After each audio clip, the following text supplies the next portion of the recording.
in Miami. Oh, you're in Miami. Okay, all right. I'm thinking you're in, Mallorca or somewhere. I don't know. No, I'm Dominican. I'm from Dominican Republic, where I moved here a couple of years ago. So beautiful. I've been in Punta Cana. You like it? Very beautiful. I mean, what's not to like? It's gorgeous. When the last time that you went there? Oh, 20 years. Oh, what's going on? I don't know. Let's go back. We gotta go. Well, I work for a film festival that we have in Punta Cana in Santo Domingo. We can talk about that later. Oh, fantastic. I have a question. Who's gonna record this? Is there someone else around? I think. Yeah, Angela. Yeah. Hi, Ruben. I can record this and send it to you after. Yes, please, because I'm through my phone and just if you can record it, it's perfect. Yes, I'll send it to you right after. So how many minutes I have with Nicholas? 30. 30 minutes. That's perfect. Thank you so much. We can start whatever you say. Let's go. Ready? Okay. Nicholas, thank you for the opportunity, man. Ruben, thank you so much. Pleasure to be with you. Your first movie, I really liked it. I remember that I went to a group of friends to watch it, and like I remember that Richard Gere was like out of the movies for a while when we saw him again in Arbitrage, and now you just work and show this new project, Crisis, which I also like. And what's up with you and this character hiding stuff?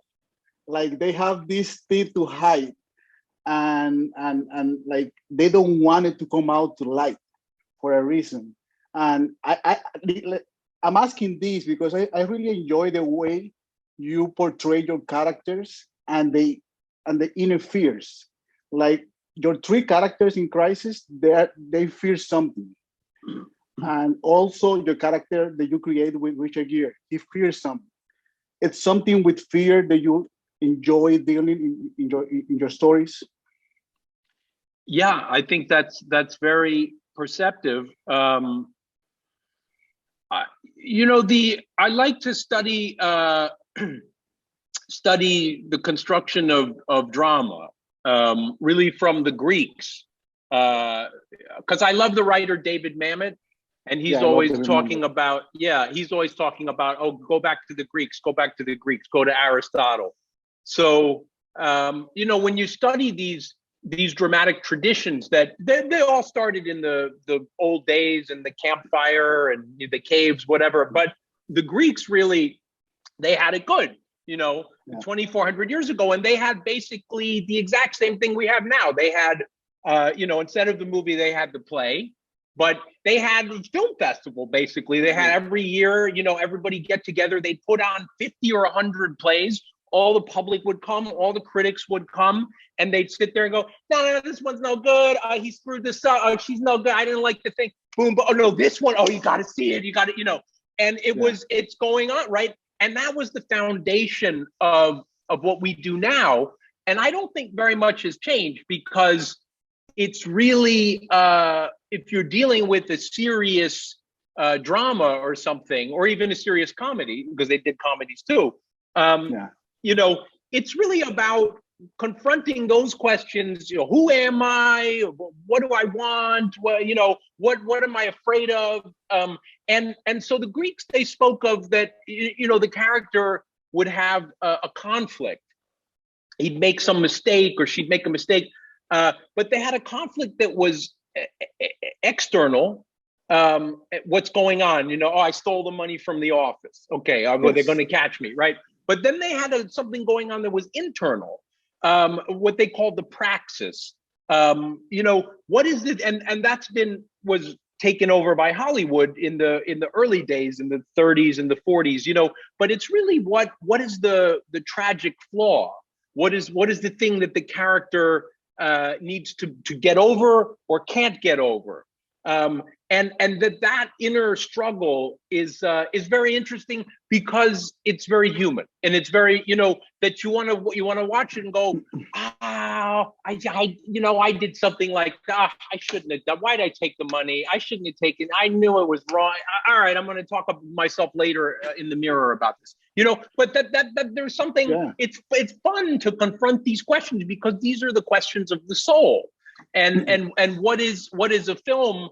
But an opportunity to have a good time. And if it's a serious film, maybe to ask some of these questions because there's a pleasure in asking the questions and asking the questions of yourself and then asking the questions as the Greeks did.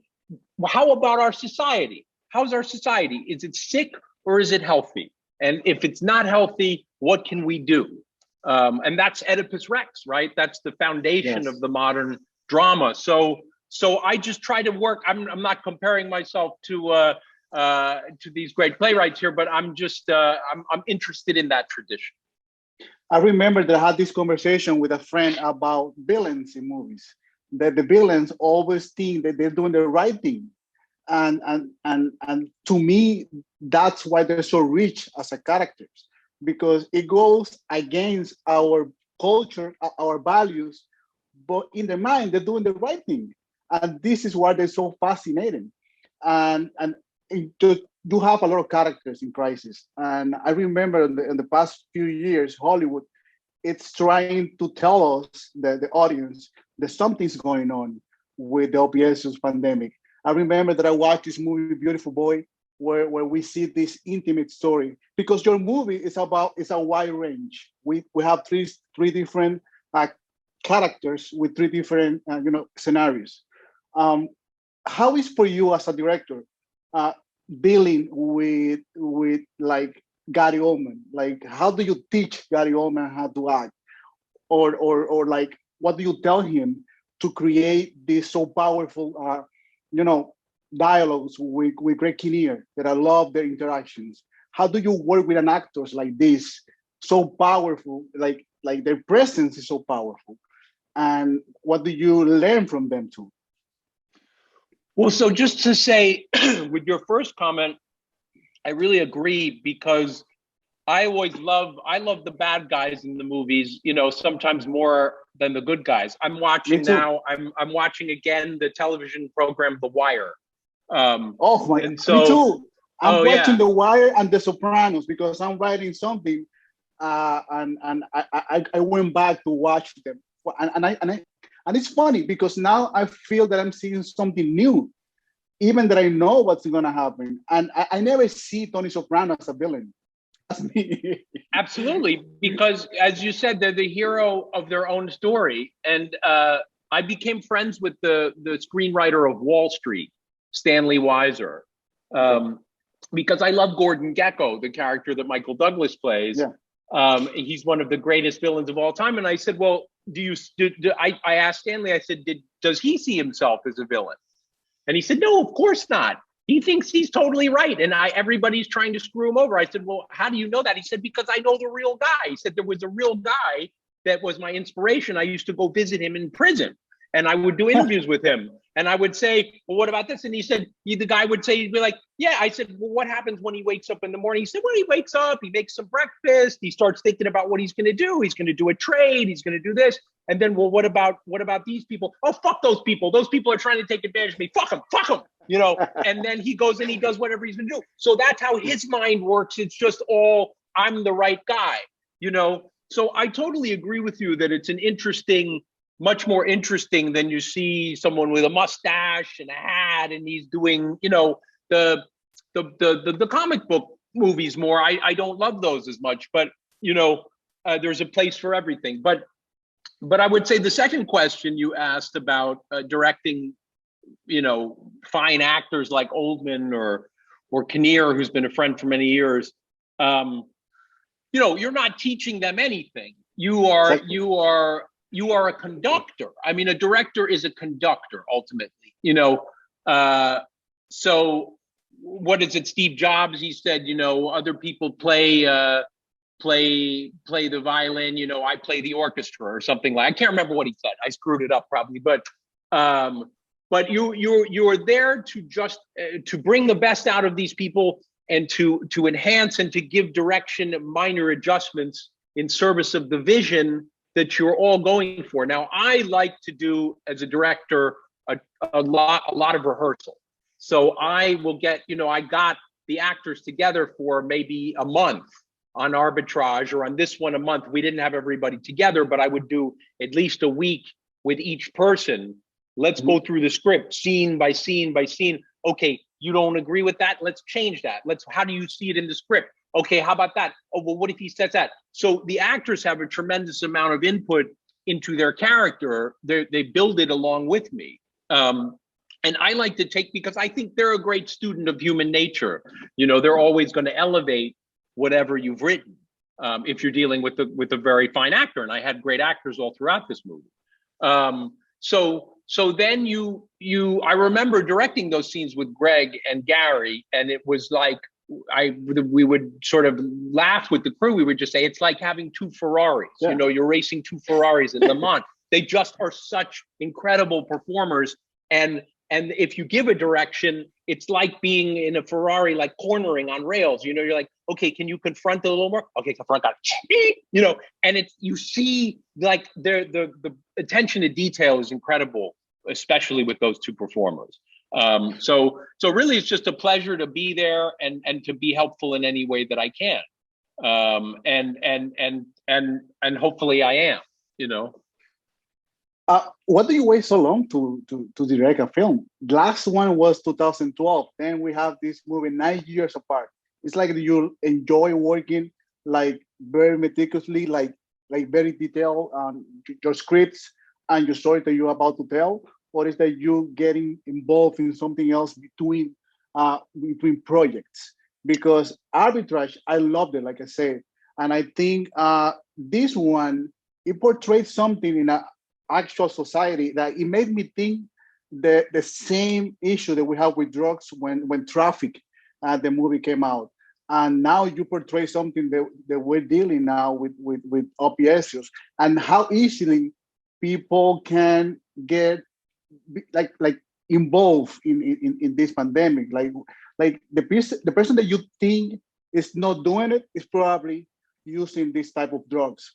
And this is like two questions in one. And why so long to direct a film?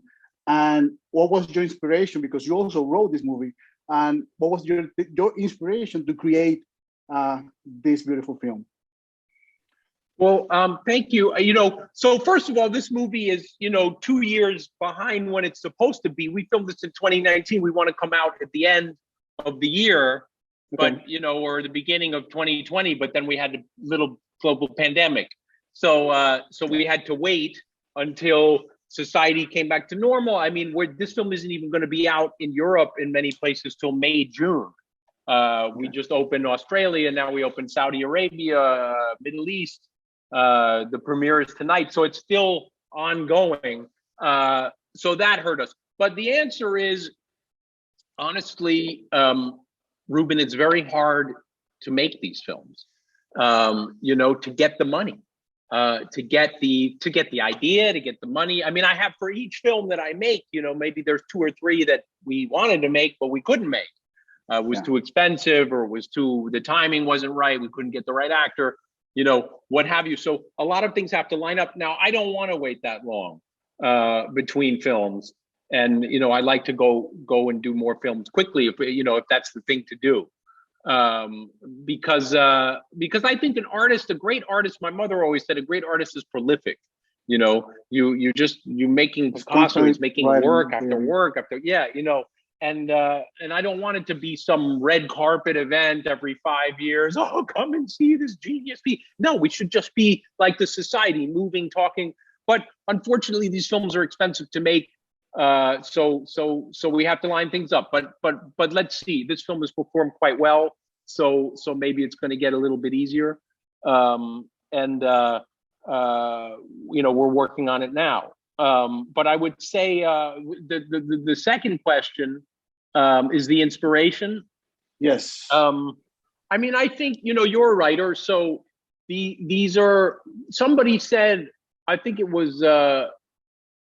Norman Mailer. He said, when I write, it's experience filtered through the prism of memory. Wow. And I like this quote a lot. You know, you got to have something happen to you in your life or see something, and then you got to take a while and forget it and think about it, you know, because the mind invents things in a memory. And then you look at it through this different lens and you see, oh, okay, now I see how it could be a story for more people. I like telling stories. I always did. My father, my mother were great storytellers. So I like that tradition. But, you know, when you tell a story, you want, hopefully it connects with a large audience. I like the idea of the large audience. So you got to have some time to reflect, okay, how do I take this experience and make it universal? With this film, the origins were, I had friends overdose from opioids. You know, they're dead. And I never understood it because these were not street people. These were people from good families. But when I started to do the research, you know, I understood, wow, these drugs are extremely powerful. They're being given out like Tylenol. They're not really engineered properly. It's more about the patent and can we sell it than it is it safe? Does it hurt the user? And I said, well, this is another thing, just like arbitrage. Just we had, you know, the banks, the rating agencies, the credit agencies, you know, here we have the FDA, the pharma, Wall Street hedge funds. It's all drug trafficking. It's all lining up to fuck over the individual, which is the common capitalist way. So we understand what's great about capitalism, but we understand that sometimes when it's totally unchecked, it can run out of control. And in arbitrage, okay, it ran out of control. A bunch of people lost money, got kicked out of their house. That sucks. Yeah. Here, it's 1 million or more dead that probably didn't have to be, and that I felt was urgent. And I, you know, the more I understood it, once I did the research, once I got with the cops and the pharma people and the investigative reporters, I worked with some people at the Los Angeles Times. Then I said, okay, this is something that really needs to have a light on it. But at the same time, we got to make it fun and exciting so that we can get a mass audience in there. You know, otherwise nobody's going to want to watch this. That was my next question, because you mix like 3 different genres in just one film. We have the character who's seeking for revenge. The other one is looking to do the right thing, and the other one is the justice. You have like 3, like the Trinity, basically, in those three characters. But Evangeline Lilly's character, it's the one that I think is going to connect more with the audience, because it's something that we see every day in the news. And how do you sit with her to create her? Like, I love her character, her character, because she's a mother. She's like a lovely mother that she don't know what's going on, and she's finding little by little what's going on or what happened with her son. And how do you like sat with her and create this character that probably is the one who gives emotion to the movie? Because Gary Oldman character is more like the right thing to do, and Armmie Hammer is like the police who's doing the right thing outside, and also with his family, because he's dealing with his sister, and like she's already an addict. But this character, and she's the only strong female character. And how do you deal with creating a character like the one with Evangeline Lilly, and how do you start with her to talk about this? Sorry, let me just change my headset because the battery is going out. It's fine. This is live. Oh, it is? No, I mean like it's fine. Like, this is fun. Oh, it's live. Live. Yeah. Wait, live. You said it's live. I was like, oh, we're live. No, live, like live TV. Okay, hold on 1 second.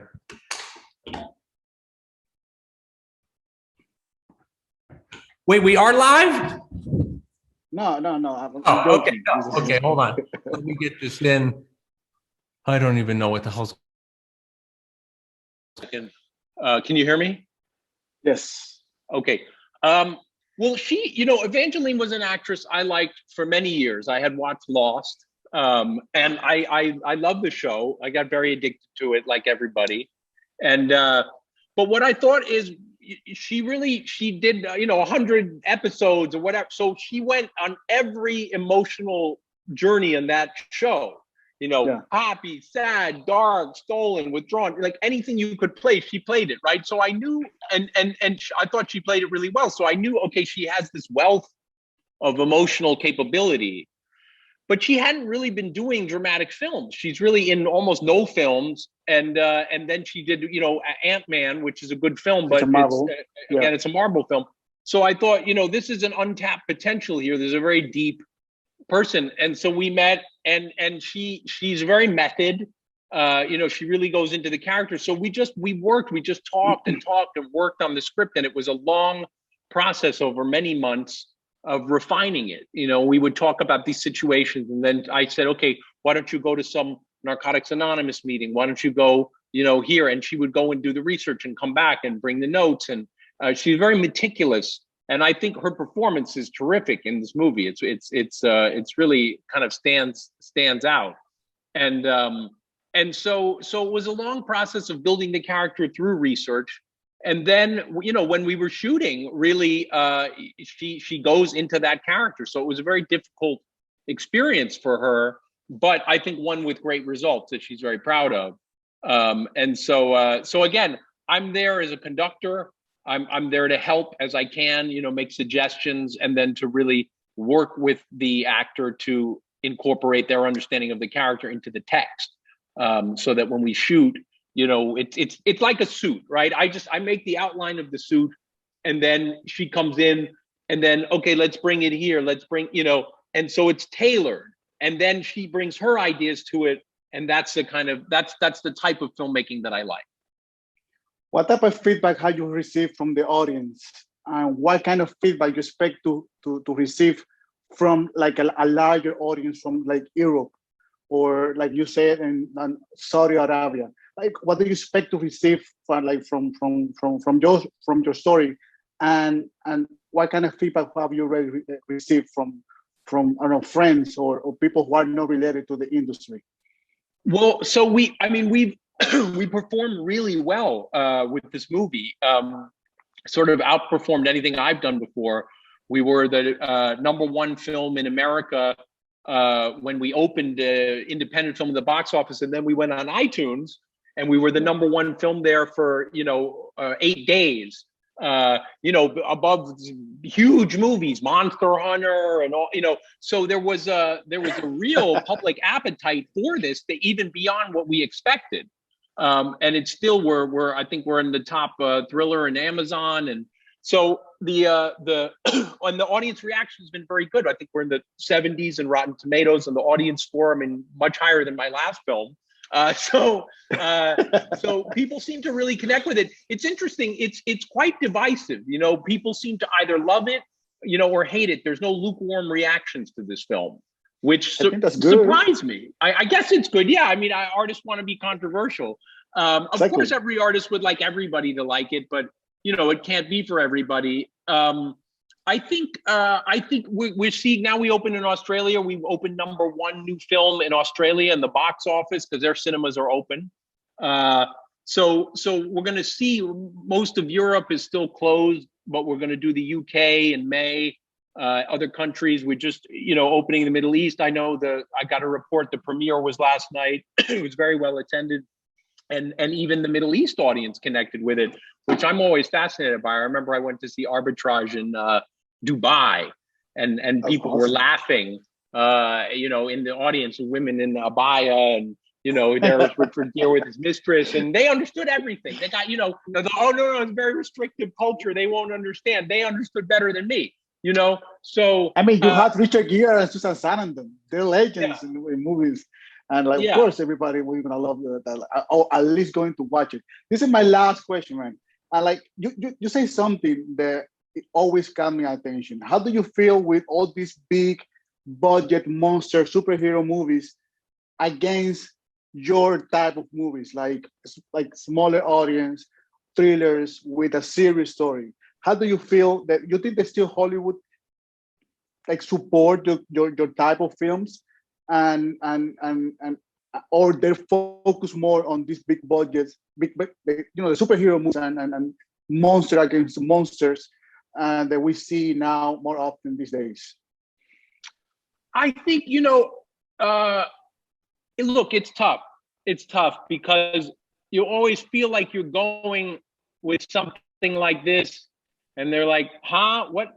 You want to do a drama? You want to do social problems? Yeah, exactly. What are you, nuts? This is stupid. No We have money to monster, make. nothing with superheroes, superpowers.